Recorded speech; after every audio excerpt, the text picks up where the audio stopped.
खिलार महाराष्ट्राची शान चॅनलचा WhatsApp channel आजच फॉलो करा. लिंक खाली डिस्क्रिप्शनमध्ये दिलेली आहे. महाराष्ट्र काय, कर्नाटक काय, सर्वांनी सबस्क्राईब करा खिलार महाराष्ट्राची शान आणि क्लिक करा बेल आयकॉनवर. एन्जॉय. नमस्कार मंडळी, खिलार महाराष्ट्राची शान या यूट्यूब चॅनलवर मी सूरज दिघे आपल्या सर्वांचं सहर्ष स्वागत करतो.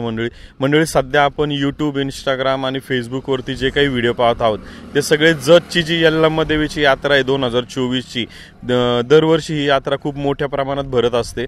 खरं तर 2019ला यात्रा भरली, त्याच्यानंतर जवळपास 4 वर्षांनी आज 2024ला ही यात्रा भरत आहे. कारण मध्ये कोरोनाचा काळ असेल, परत लंपी असेल, या कारणामुळे ही यात्रा भरत नव्हती.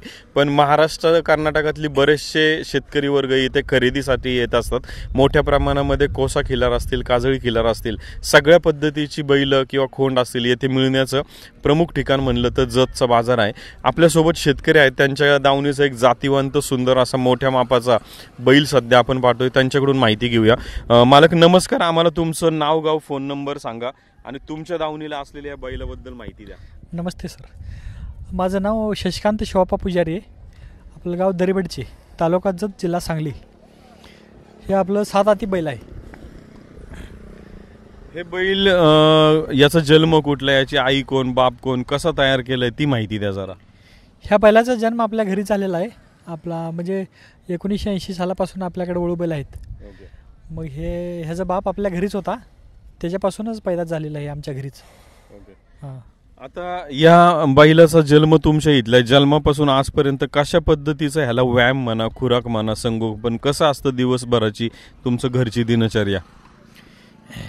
ह्याला लहानपणापासून 6 महिन्यापर्यंत वगैरे ह्याला बाहेर वगैरे कुठं नेलं नाही. आम्ही घरीच सांभाळले. गायला दूध वगैरे पाजायचं, वैरण घालायचं. मग 1 वर्षानंतर, 1 वर्षाचं वय झाल्यानंतर त्याला बाहेर व्यायामासाठी फिरायला नेणे, रनिंग करून आणणे, त्याला सकाळ संध्याकाळ भरडा देणे आणि सकाळी 10 ते 12पर्यंत 2-3 टाईम वैरण घालतो. परत आणि 2-3 तास दुपारी विश्रांती असते त्याला.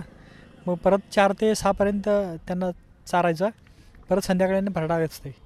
आता अशा प्रकारचे बैल जेव्हा तुमच्या दावणीला असतात तेव्हा दिवसाला गायी किती प्रमाणात येतात? तुमच्या परिसरात किती मोठ्या प्रमाणात गायी आहे, काय ती माहिती द्या.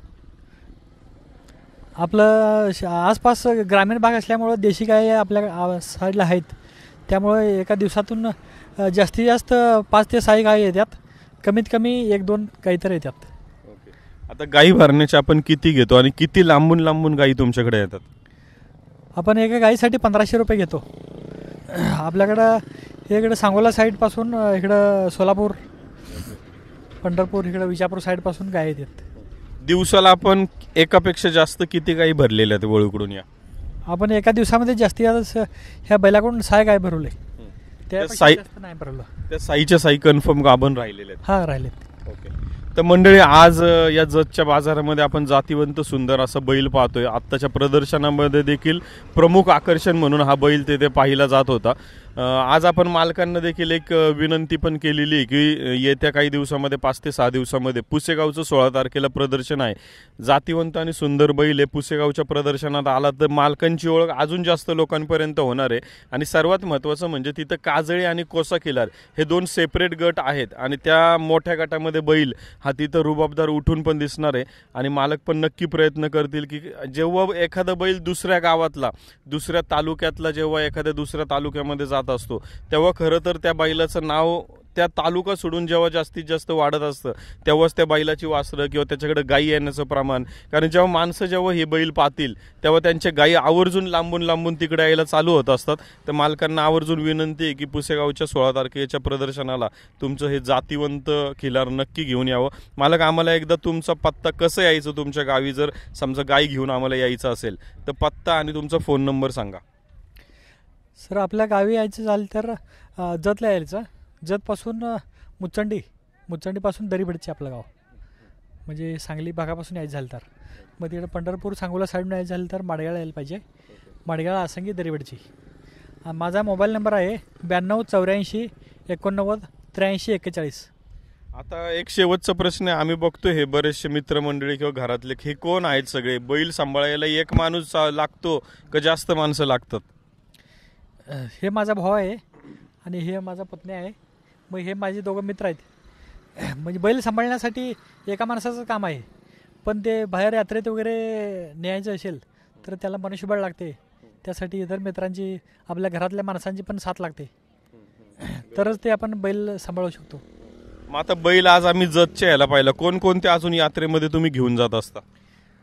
आपण हे ऐगळे यात्रेला नेतो कर्नाटकामध्ये, विजापूर, हे चडचण, उमदी, माडगाळ, उमदी, या सर्व यात्रेमध्ये आपण बैल घेऊन जातो. तुमच्या माहितीमध्ये आमच्या प्रेक्षकांना हे जाणायचं की तुमच्या माहितीमध्ये सर्वात मोठी यात्रा कोणती भरते की ज्या यात्रेमध्ये गाय म्हणा बैल म्हणा सगळ्यात जास्त प्रमाणात असतात? आता आपलं जत यात्रा 20 सालापासून बंद होती, 4 वर्षे. म्हणजे आतापर्यंत माझ्या बघण्यामध्ये जत यात्रा एकदम चांगली भरत होते. म्हणजे जातीवंत गाई, बैल, खोंड सगळे इथं बघायला मिळत होते.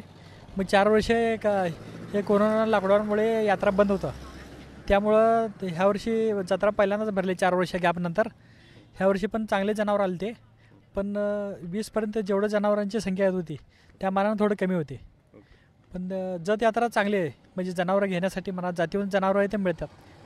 ह्याच्यानंतर परत उमदी यात्रा, चडचण यात्रा, इकडे पण चांगले जातीवंत जनावर मिळतात. खूप खूप धन्यवाद मालक. तर मंडळी, आता जतची यात्रा झालेली आहे. आता विजापूर येत्या काही दिवसामध्ये आहे, पुसेगावचं बाजार चालू आहे, प्रदर्शन आहे, अशा वेगवेगळ्या सर्व यात्रा भरणार आहेत. आवर्जून तुम्हाला शक्य आहे त्या बाजारांना जावा, तुम्हाला पाहिजे त्या पद्धतीची वासरं. प्रत्येक बाजाराचं एक वैशिष्ट्य असतं की तिथं कशा पद्धतीची वासरं मिळतात, बैल मिळतात, गायी मिळतात. तुम्ही त्या यात्रांना आवर्जून भेट देत राहा आणि याच्या अधिक माहितीसाठी चॅनल सबस्क्राईब करायला विसरू नका. खूप खूप धन्यवाद मंडळी. खिल्लार महाराष्ट्राची शान, खिल्लार महाराष्ट्राची शान.